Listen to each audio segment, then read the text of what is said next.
ईद के दिन सुबह मिठाई बनाने के लिए मां फातिमा रज़ियल्लाहु अन्हा बहुत ही मसरूफ थी। आटा गूंथने और दीगर तैयारियों में लगी हुई थी क्योंकि सुबह ही सारे काम पूरे करने थे। दूसरी तरफ 810 साल के मासूम से दो भाई अपना खेल छोड़कर मां के पास आ गए। उनके मासूम लहजे में एक सवाल था, अम्मा तुम्हें याद नहीं अजीद है, जरा बाहर आकर देखो तो सही, मोहल्ले के लड़के लड़कियां नए नए कपड़े पहनकर कितना खुश हो रहे हैं और हम दोनों ने तो अभी तक नए कपड़े भी नहीं पहने। क्या इसका मतलब यह है कि हम आज ईद नहीं मनाएंगे? थोड़ी देर बाद वे फिर कहने लगे, अम्मा जल्दी से हमारे नए कपड़े पहना दो, हम भी उनके साथ खेलते खेलते ईदगाह जाना चाहते हैं। जब अब्बू आएंगे तो उन्हें हमारे साथ भेज देना, हम उनके साथ वापस लौट आएंगे। माँ ने बच्चों के सिर पर मोहब्बत भरा हाथ फेरा, उनके माथे को चूमा और बोली, अभी ईदगाह जाने में काफी वक्त है बेटा, तुम लोग बाहर जाकर थोड़ा घूम फिरा हो, फिर मैं तुम्हें नए कपड़े पहना दूंगी। हो सकता है तब तक तुम्हारे अब्बू भी आ जाए, शायद वो तुम्हारे लिए नए कपड़े लेकर आए, तब मैं तुम्हें नए कपड़े पहना दूंगी और तुम अपने अब्बू के साथ ईदगाह चले जाना। अब जाओ बेटा बाहर जाकर थोड़ा खेलो, इस बीच मैं अपने काम निपटा लूं। दोनों भाई बोले, जी अम्मा। फिर छोटा भाई अचानक सवाल करने लगा, अम्मा क्या अब्बू हमारे लिए नए कपड़े लेने गए हैं? माँ ने दोनों बच्चों को अपने गले से लगा लिया, उनके माथे पर प्यार से चूमा और अपने दिल के आंसू पोंछे हुए हंसकर कहा, हाँ बेटा तुम्हारे लिए नए कपड़े आएंगे, तुम्हें जरूर पहनाऊंगी, अब तुम लोग बाहर जाकर खेलो, सब ठीक हो जाएगा। माँ ने अपने रब पर यकीन करके अपने बच्चों को दिलासा दिया। दोनों भाई खुशी खुशी बाहर चले गए। माँ ने अपने आंचल से आंसू पोंछे और मजबूरी में अपने काम में दोबारा मशगूल हो गई। कुछ देर बाद दोनों भाई फिर रोते हुए घर लौट आए। उन्होंने कहा, अम्मा वे लोग हमें अपने नए कपड़े दिखाकर चिढ़ा रहे हैं, वे कहते हैं देखो तुम्हारे पास हमारे जैसे नए कपड़े नहीं हैं, अगर होते तो तुम इन्हें जरूर पहनते। वे कहते हैं कि हमारे अब्बू कैसे हैं जो ईद के दिन भी हमारे लिए नए कपड़े नहीं लाए, वे हमें ईदगाह चलने को कह रहे हैं और बोल रहे हैं जल्दी से नए कपड़े पहनकर आओ, अगर आना है। वे खजूर के पेड़ के नीचे खड़े हैं और तब तक हमारा इंतजार करेंगे जब तक हम नए कपड़े पहनकर उनके साथ ना चले। अम्मा अब्बू अभी तक क्यों नहीं आए? अम्मी हमें जल्दी से नए कपड़े पहना दो ताकि हम आपके साथ ईदगाह जा सके। मासूम बच्चों की इस गुजारिश को सुनकर अम्मी अपने जज्बातों पर काबू नहीं रख सकी। आंसू रोकना उनके लिए बड़ा मुश्किल हो गया, लेकिन बच्चे अम्मी को मजबूती से गले लगाकर खामोशी से उनकी ओर देख रहे थे। सब्र खो चुकी अम्मी अपने बच्चों को अपने सीने से लगाकर सिसक सिसक कर रोने लगी। कुछ ही पल में खुद को संभालते हुए अम्मी ने आंसू पोंछे और चेहरे पर जबरन एक हल्की मुस्कान लाते हुए बोली, अभी ईदगाह जाने का वक्त नहीं हुआ है बेटा, तुम लोग इतनी जल्दी क्यों कर रहे हो? नमाज के लिए अभी काफी वक्त है, इस दौरान बाहर जाकर थोड़ा घूम फिरा हो और देखो तुम्हारे अब्बू कहाँ हैं, उन्हें ढूंढ कर ले आओ, तब तक मैं अपना बाकी काम निपटा लेती हूँ, थोड़ा सा ही काम बचा है। अगर तुम्हारे अब्बू नए कपड़े लाते हैं तो मैं तुम्हें बहुत खूबसूरती से तैयार कर दूंगी, फिर तुम मिठाई खाकर अपने अब्बू के साथ ईदगाह जाओगे, ठीक है? दोनों भाइयों ने कहा, जी अम्मी। अम्मी ने अपने दिल को मजबूत करते हुए बच्चों को तसल्ली दी, लेकिन जैसे ही उन्होंने बच्चों के मासूम चेहरों की तरफ देखा उनकी आंखों में आंसुओं का सैलाब उमड़ पड़ा। बच्चों को अपनी हालत का अंदाजा ना हो, इस डर से अम्मी एक कमरे से दूसरे कमरे में जाती रही। इधर दोनों मासूम भाई परेशान होकर अम्मी अम्मी कहते हुए अम्मी के पास आए। उन्होंने कहा, अम्मी हम अब्बू को ढूंढने जा रहे हैं। अम्मी ने रंधे गले से कहा, हाँ जाओ। उनकी आवाज में छुपा दर्द बच्चे समझ नहीं सके। बड़े भाई ने अफसोस जताते हुए कहा, अब्बू कहाँ होंगे? छोटे भाई ने बड़े भाई से पूछा, अब्बू कहाँ गए? बड़े भाई ने जवाब दिया, पता नहीं, चलो इधर उधर ढूंढते हैं। छोटे भाई के कंधे पर हाथ रखते हुए दोनों भाई अब्बू की तलाश में निकल पड़े। इधर अम्मी अपने दिल का दर्द कम करने का कोई रास्ता नहीं पा रही थी, उनकी बेचैनी और बढ़ गई। वह सोचने लगी, मैं अपने मासूम बच्चों को कैसे बताऊं कि आज उन्हें नए कपड़े पहनाने की सामर्थ्य हमारे पास नहीं है, फिर भी उन्हें कैसे तसल्ली दूं, और आज तो ईद का दिन है, वे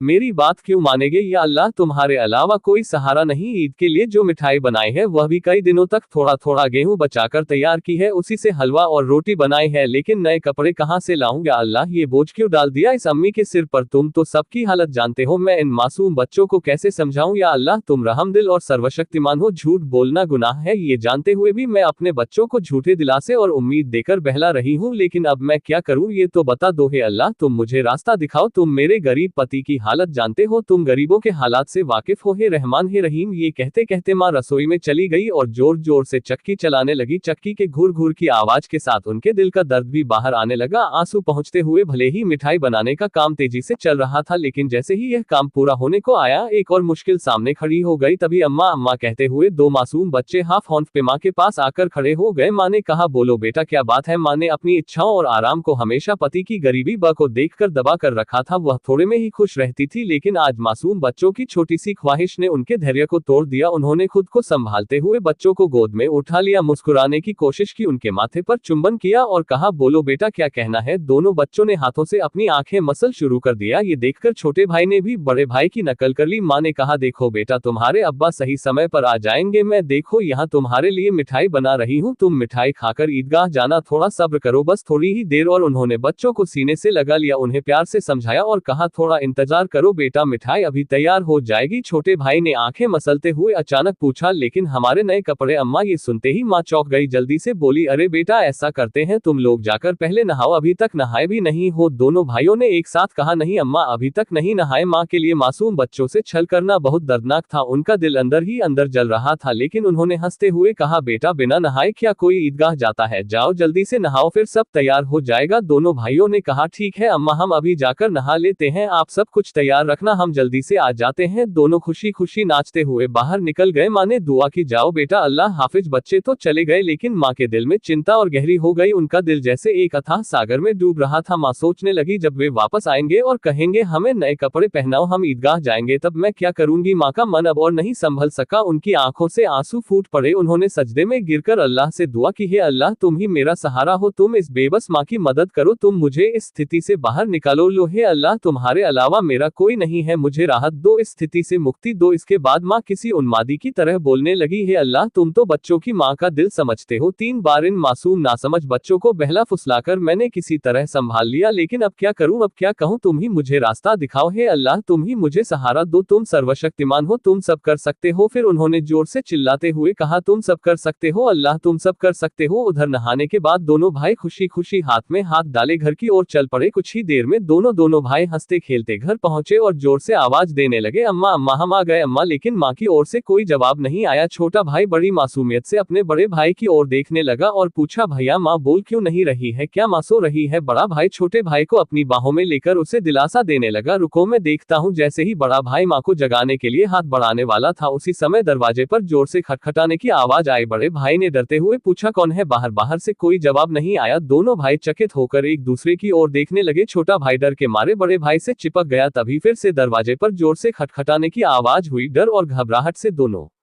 भाई चिल्ला पड़े, अम्मा अम्मा बाहर कौन है। लेकिन माँ की ओर से कोई आवाज नहीं आई। फिर दरवाजे पर खटखटाने की आवाज के साथ कुछ भारी खड़खड़ की आवाज सुनाई दी। दोनों भाई डर गए। उन्हें पता था कि अगर कोई रिश्तेदार, परिवार का सदस्य या पड़ोसी घर पर आता है तो वह हमेशा सलाम करता है, लेकिन ये सब कुछ उल्टा हो रहा था। बड़े भाई ने छोटे भाई को और कसकर गले लगाते हुए कहा, मुझे समझ नहीं आ रहा ये क्या हो रहा है। माँ भी कुछ बोल नहीं रही है। डरते डरते दोनों भाई दरवाजे के पास गए। जैसे ही वे वहां पहुंचे, बाहर से फिर से खटखटाने की आवाज आई। दोनों भाई थोड़ा पीछे हटे और जोर से चिल्लाकर पूछा, कौन है। दरवाजे पर बाहर से आवाज आई, मैं दर्जी हूँ, दरवाजा खोलो। दोनों भाई हैरान रह गए। उन्होंने पूछा, दर्जी आप यहाँ क्यों। बाहर से आवाज आई, हाँ मैं दर्जी हूँ, दरवाजा खोलो, मैं तुम्हारे लिए नए कपड़े लेकर आया हूँ, इन्हें ले लो। जैसे ही यह बात सुनी, दोनों भाइयों ने जल्दी से दरवाजे की कुंडी खोली। सामने एक व्यक्ति नए कपड़ों के गट्ठर के साथ खड़ा था। दोनों भाई एक पल के लिए हैरान रह गए। दर्जी ने कपड़े उनकी ओर बढ़ाए। बड़े भाई ने झटपट सारे कपड़े अपने हाथों में ले लिए और छोटे भाई का हाथ पकड़कर तेजी से दौड़ते हुए माँ के पास पहुंचा। उस समय माँ अब भी संभल नहीं पाई थी, वह गुपचुप आंसू बहा रही थी। दोनों भाई बोले, अम्मा अम्मा देखो, दर्जी हमारे लिए कितने सुंदर सुंदर नए कपड़े लेकर आया है, जल्दी से हमें कपड़े पहनाओ, हम ईदगाह जाएंगे। बड़े भाई की बात सुनते ही छोटा भाई भी चहक हुए, बोला, हाँ अम्मा जल्दी करो, अगर देर हो गई तो हमें नमाज का समय नहीं मिलेगा। माँ ये सुनकर हैरान रह गई। कुछ पल के लिए बच्चों की ओर देखा और उन्हें गले लगाकर फूट फूट कर रोने लगी। इसके तुरंत बाद उन्होंने बच्चों को छोड़ दिया और सीधे सजदे में गिर गई। उन्होंने कहा, है अल्लाह, तुम्हारी महानता को कौन समझ सकता है। उन्हें तुरंत समझ में आ गया कि जो व्यक्ति नए कपड़े लेकर दर्जी बनकर आया था, वह वास्तव में दर्जी नहीं था, निश्चित ही वह अल्लाह के भेजे हुए फरिश्तों में से एक था। माँ सजदे से उठी और जल्दी से बच्चों से बोली, जाओ बेटा जाओ, उसे मेरा सलाम कह देना और कहना कि वह आज हमारे घर से विदा हो जाए। लेकिन बच्चों को ये बात याद ही नहीं रही। दोनों भाई नए कपड़े पाकर इतने खुश थे कि उनकी खुशी का ठिकाना नहीं रहा। माँ ने बच्चों को देख उनके सिर और पीठ पर हाथ फेर कर उन्हें गोद में लेकर प्यार किया और माथे पर चूमा। फिर हल्के से डांटते हुए कहा, बेटा क्या तुम अभी तक नहीं गए? दर्जी साहब को क्या लगेगा? वे सोचेंगे कि इस घर के लोग कितने बदतमीज हैं। मेहमान बाहर दरवाजे पर खड़ा है और तुम यहाँ मस्ती कर रहे हो। तुमने उसे भूल ही गए? ये तो बहुत बड़ा गलत व्यवहार है। तुरंत जाओ, उसे मेरा सलाम पहुंचाओ और कहना कि वह आज हमारे मेहमान बने। जाओ बेटा, उन्हें बैठक में आराम से बैठने के लिए कहो। बिना देरी किए दोनों भाई दरवाजे की ओर भागे, लेकिन तब तक दर्जी घोड़े पर सवार होकर घर से बहुत दूर निकल चुका था। दोनों भाई जोर से चिल्लाने लगे, दर्जी साहब, ओ दर्जी साहब, अम्मा ने आपको सलाम कहा है, जल्दी वापस आइए। आज आप हमारे घर दावत पर आइए। हम बैठक का दरवाजा खोल रहे हैं। लेकिन दूर से हवा के साथ जवाब आया, अपनी अम्मा और अब्बा को मेरा सलाम देना, किसी और समय मिलने आऊंगा। अस्सलाम वालेकुम। दोनों भाई दौड़ते हुए माँ के पास आए और सब कुछ बता दिया। बोले, दर्जी साहब ने तुम्हें और अब्बा को सलाम कहा है। वह घोड़े पर सवार होकर उस तरफ जा रहे हैं। जल्दी आओ माँ, उन्हें देखोगी ना? जल्दी करो और खिड़की से देख लो। जल्दी आओ माँ, अगर देर करोगी तो उन्हें फिर नहीं देख पाओगी। दर्जी साहब कितने खूबसूरत लगते हैं। आओ ना। मामा ने बच्चों की बात सुनकर खिड़की के पास आकर खड़ी हुई और बाहर की ओर देखा। उन्होंने देखा एक तेजस्वी पुरुष नजर आया। वह आकाश की ओर उड़ते जा रहे थे और उनके शरीर की चमक चारों ओर फैली हुई थी। उनकी रोशनी सूर्य की किरणों को भी फीका कर रही थी। माँ तन्मय होकर यह सब देख रही थी। अचानक वह पुरुष घोड़े सहित कहीं अदृश्य हो गए। उन्हें अब और नहीं देखा जा सकता था। इतने में दोनों भाई जोर से चिल्लाकर बोले, अम्मा अम्मा देखो, वो रहे अब्बा दूर से आ रहे हैं। वह माँ ने बच्चों को लेकर अंदर कमरे में ले गई और उनके शरीर पर नए कपड़े पहनाने लगी। उसकी आंखों से खुशी के आंसू बह रहे थे। दोनों भाइयों ने हैरानी से पूछा, अम्मा अम्मा तुम क्यों रो रही हो? माँ ने कहा, बेटा मैं क्यों रो रही हूँ ये तुम अभी नहीं समझोगे। तुम्हारी उम्र अभी इतनी नहीं